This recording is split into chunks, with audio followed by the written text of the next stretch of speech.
लेकिन इतने क्वेश्चन अगर आप क्लियर करते, अगर आप कवर करते, अगर आप स्टडी करते तो आपका पूरा चैप्टर रेडी हो जाएगा।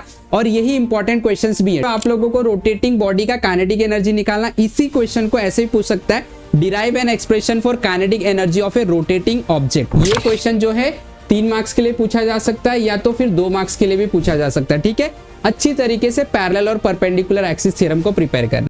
सो hello, welcome everyone, welcome to Vedantu Maharashtra. Vedantu Maharashtra मध्ये तुमचं स्वागत आहे। आज मैं डिस्कस करने वाला हूं कि जो क्लास 12 का चैप्टर नंबर 1 है फिजिक्स में, that is rotational dynamics. Rotational dynamics में कौन कौन से इंपॉर्टेंट टॉपिक्स हैं, कौन कौन से इंपॉर्टेंट क्वेश्चंस है जो बोर्ड एग्जाम में बार बार रिपीटेडली पूछे गए, कौन से इंपॉर्टेंट टॉपिक्स है, वो सारी चीज मैं डिस्कस करूंगा। आप लोगों को इतने क्वेश्चन तो प्रिपेयर करके ही जाने, बिकॉज ये क्वेश्चन ऐसे क्वेश्चन है जो बोर्ड एग्जामिनेशन में आए हैं, यानी कि PYQs हैं, ये बोर्ड एग्जामिनेशन में पूछे जाते हैं। और इसके अलावा सबसे इंपॉर्टेंट बात तो ये है, जो क्वेश्चन मैं आज डिस्कस करने वाला हूं वो ऐसे क्वेश्चंस है जो क्वेश्चंस के अलावा दूसरे क्वेश्चंस नहीं बन सकते इस टॉपिक में से, इस चैप्टर में से। तो आज का जो सेशन है बहुत इंपॉर्टेंट सेशन है, सब लोगों को इस सेशन को लास्ट तक देखना है। और आप लोगों का जो 7 मार्क्स का ये चैप्टर विद एक्स्ट्रा, वो आप लोगों को यहाँ पे कंफर्म कर लेना। ठीक है, तो ज्यादा टाइम वेस्ट नहीं करना है, नोटबुक लेके रख लो। नोटबुक में जो जो क्वेश्चन मैं बताने वाला हूँ, जो जो इंपॉर्टेंट क्वेश्चन मैं बताने वाला हूँ, सारे क्वेश्चन को आप लोगों को नोट करके रखना है और अच्छी तरीके से प्रिपेयर करना है। ठीक है, तो हमारा ये चैप्टर भी कंप्लीट हो गया है। और आप लोगों को अगर कोई टॉपिक में कोई भी प्रॉब्लम है तो आप लोगों को वीडियो वेदांतु महाराष्ट्र सर्च करके वीडियो देख लेना है, उसके बाद आपको सारे क्वेश्चंस के आंसर भी मिल जाएंगे। Right, okay. So everyone, without wasting time let us begin. तो हम लोग आज डिस्कस करने वाले हैं Maharashtra state board chapter number 1 rotational dynamics, जो बोर्ड एग्जाम 2026 में आने वाले ऐसे इंपॉर्टेंट क्वेश्चन को हम लोग डिस्कस करेंगे। ये PYQs भी हैं, ये इंपॉर्टेंट क्वेश्चंस भी है, ये ही टॉपिक में से क्वेश्चंस बनते भी हैं। ठीक है, तो हम लोग स्टार्ट करेंगे। सबसे पहले यहाँ पे मैं क्वेश्चंस आपको बताऊंगा कौन कौन से क्वेश्चंस आपको प्रिपेयर करने। तो सबसे पहला जो इसके अंदर क्वेश्चंस पूछे जाते हैं, ठीक है, वो है डिफाइन, अच्छे से नोट करके रखना है। Define centrifugal force and centripetal force, ठीक है, सेंट्रीपिटल फोर्स। इसके अलावा सेम टू सेम सेंट्रीपिटल और सेंट्रीफ्यूगल टॉपिक के ऊपर और एक क्वेश्चन बनता है जो कि इंपॉर्टेंट है, वो है डिस्टिंग्विश। ठीक है, डिस्टिंग्विश बिटवीन, अच्छे से नोट करके रखना है सब लोगों को। Distinguish between centripetal and centrifugal force, centripetal and centrifugal force. इतना समझ में आ गया। चलो क्वेश्चन नंबर 3 की तरफ बढ़ूंगा, जो मैंने आप लोगों को बताया भी, सिखाया भी अच्छे से, वो है define uniform circular motion. Define uniform circular motion. Clear, ये आप लोगों का एक क्वेश्चन हो गया। अगला क्वेश्चन जो इस चैप्टर से इंपॉर्टेंट क्वेश्चन है, बहुत इंपॉर्टेंट क्वेश्चन है, क्योंकि सर्कुलर मोशन आपको सिखाने का वही बेसिक मकसद था, वो है बैंकिंग ऑफ रोड के बारे में। तो explain importance of banking of road, explain importance of banking of road. ठीक है, ये जितने भी क्वेश्चन मैं आपको यहां पे बता रहा हूं, एक भी क्वेश्चन आप लोगों को स्किप नहीं करना है, सारे क्वेश्चन प्रिपेयर करना है। हाँ, लेकिन अगर आप लोगों को लगता है इसके अलावा भी कोई क्वेश्चंस आप लोगों को पता चल रहा है तो आप प्रिपेयर बिल्कुल करो, कोई दिक्कत नहीं। लेकिन इतने क्वेश्चन अगर आप क्लियर करते, अगर आप कवर करते, अगर आप स्टडी करते तो आपका पूरा चैप्टर रेडी हो जाएगा। और यही इंपॉर्टेंट क्वेश्चंस भी है। ठीक है, चलो आगे बढ़ेंगे हम। अगला जो क्वेश्चन इसके अंदर से बनेगा वो है derive an expression for optimum speed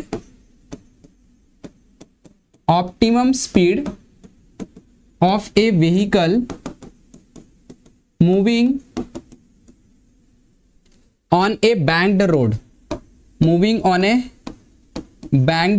आपको याद रखना, ये ऐसा रोड है जिसके अंदर फ्रिक्शन नहीं है, तो फ्रिक्शन का टर्म आपको ध्यान रखना नहीं आना चाहिए। ठीक है, वो वाला derivation, derive an expression for optimum speed of A vehicle moving on A banked road. Banked road है तो ऑब्वियसली कर्व्ड रहेगा, इसके लिए बैंक्ड रहेगा। ठीक है, अगले क्वेश्चन की तरफ आते हैं। Derive an expression for time period of A conical pendulum, time period of A conical pendulum. ये भी अगेन बहुत इंपॉर्टेंट टॉपिक है, 3 मार्क्स का क्वेश्चन बनता है, ठीक है। इसी टॉपिक पे यानी कि कोनिकल पेंडुलम के टॉपिक पे और एक क्वेश्चन बनता है, define conical pendulum, define conical pendulum. Clear हो गया? इतने क्वेश्चन, ये 7 इंपॉर्टेंट क्वेश्चन हम लोगों का ये मैंने आपको बता दिया। अब अगले क्वेश्चन की तरफ मैं बढ़ता हूं। क्वेश्चन नंबर 8 जो इंपॉर्टेंट क्वेश्चन है वो है डिराइव एन एक्सप्रेशन। ये तो सबसे इंपॉर्टेंट क्वेश्चन है 3 मार्क्स के लिए, ठीक है। Derive an expression for velocity of A particle performing vertical circular motion, performing vertical circular motion, derive an expression for velocity of a particle performing vertical circular motion at highest point, midpoint and lowest point ठीक है। Question number 9, ठीक है। अच्छा, ये जो question आपको दिख रहा है, ये क्वेश्चन ऐसे भी पूछ सकते हैं कि show that vertical circular motion is non uniform motion, ठीक है। यहां पे लिख देता हूं, चलो वो क्वेश्चन भी इस तरीके से भी बनता है, शो दैट, ये दोनों सेम क्वेश्चन है, ठीक है। Show that vertical circular motion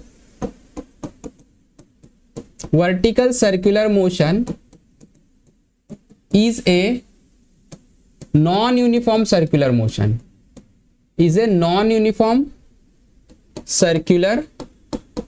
motion, ठीक है। आपको याद रखना ये दोनों सेम क्वेश्चन है, ठीक है, दोनों का आंसर सेम है।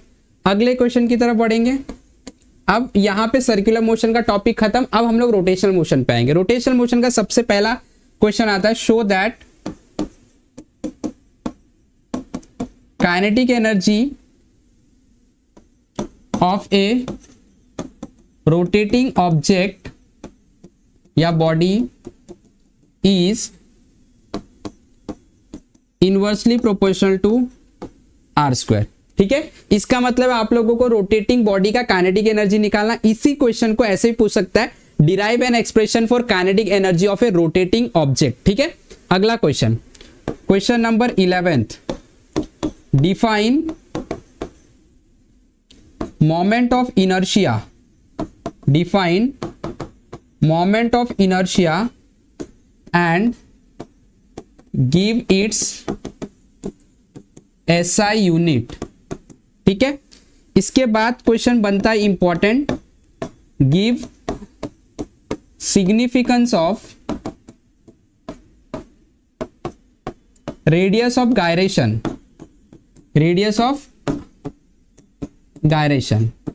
क्लियर, ये भी इंपॉर्टेंट क्वेश्चन है। इसके बाद एक डेरिवेशन आ जाता है और वो डेरिवेशन है डिराइव एन एक्सप्रेशन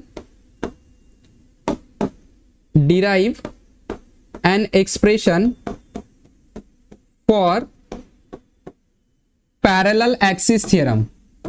कौन सा? पैरेलल एक्सिस थ्योरम, ठीक है। ये पैरेलल एक्सिस थ्योरम बहुत इंपॉर्टेंट है, 3 मार्क्स के लिए क्वेश्चन बनता है। इसके बाद अगले क्वेश्चन की तरफ मैं बढ़ता हूं। अगला जो क्वेश्चन है, क्वेश्चन नंबर 14, ये भी इंपॉर्टेंट है और ये ऐसा क्वेश्चन पूछा जाता है, derive N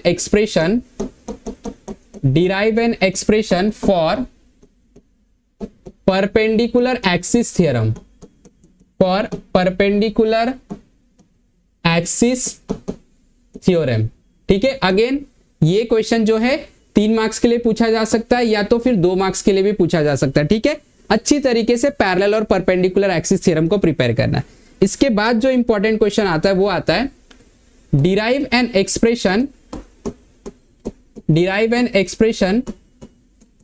for relation between angular momentum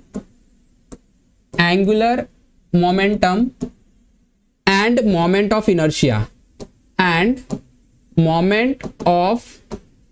inertia right. इसके लिए हम लोग ने एक डेरिवेशन डिराइव किया था, ये देखा था कि angular momentum is equal to I omega, वो वाला डेरिवेशन है। अच्छी तरीके से, बहुत सिंपल डेरिवेशन है, अच्छे से इसे प्रिपेयर कर लो, ठीक है। अगला क्वेश्चन जो आ जाता है वो आता है derive an expression for relation between torque end moment of inertia, ठीक है, between torque end moment of inertia, ठीक है। और अब लास्ट क्वेश्चन रह गया इस टॉपिक का, इस चैप्टर का सबसे इंपॉर्टेंट क्वेश्चन है, रोलिंग मोशन का है, वो है derive an expression for kinetic energy of A rolling body या तो रोलिंग ऑब्जेक्ट। क्लियर? इतना जो क्वेश्चन मैंने आपको बताया अच्छी तरीके से प्रिपेयर करना, स्किप नहीं करना है। और एक अगर मैं आपको बदलूं जिसका बहुत ज्यादा इंपॉर्टेंस है वो है डिराइव, ऐसे ये क्वेश्चन और एक ऐड कर लो, अच्छा रहेगा, state and derive laws of conservation of angular momentum, laws of conservation of angular momentum, ठीक है। तो इतने जो क्वेश्चंस मैंने आप लोगों को बताया, टोटल 18 क्वेश्चन, इतने क्वेश्चन आराम से अच्छे से अभी आप लोग प्रिपेयर करके रख लो, सो दैट आप लोगों को बाद में प्रेशर नहीं होगा। बिकॉज ये क्वेश्चन इंपॉर्टेंट क्वेश्चन है, पीवाईक्यूज है, जो कि board exam, HSC board exam 2026 के लिए बहुत इंपॉर्टेंट है, फ्रॉम चैप्टर नंबर 01, ठीक है। तो अच्छी तरीके से प्रिपेयर करो, इसके वन शॉट भी आपको मिल जाएंगे, इसके मैंने सारे के सारे जो भी डेरिवेशन है पूरे लेसन कंप्लीट करके वीडियो अपलोड कर दिया, राइट। तो आप लोगों को अगर कोई भी टॉपिक में डाउट है, you can go through the videos, और उसके बाद आपको देखेगा कि ये सारे के सारे question you are able to solve, ठीक है। तो इसी तरीके से हमारे साथ जुड़े रहे, वेदांतु महाराष्ट्र के साथ जुड़े रहना है और सीखते रहना है। Have wonderful day, have wonderful learning, thank you very much, bye bye.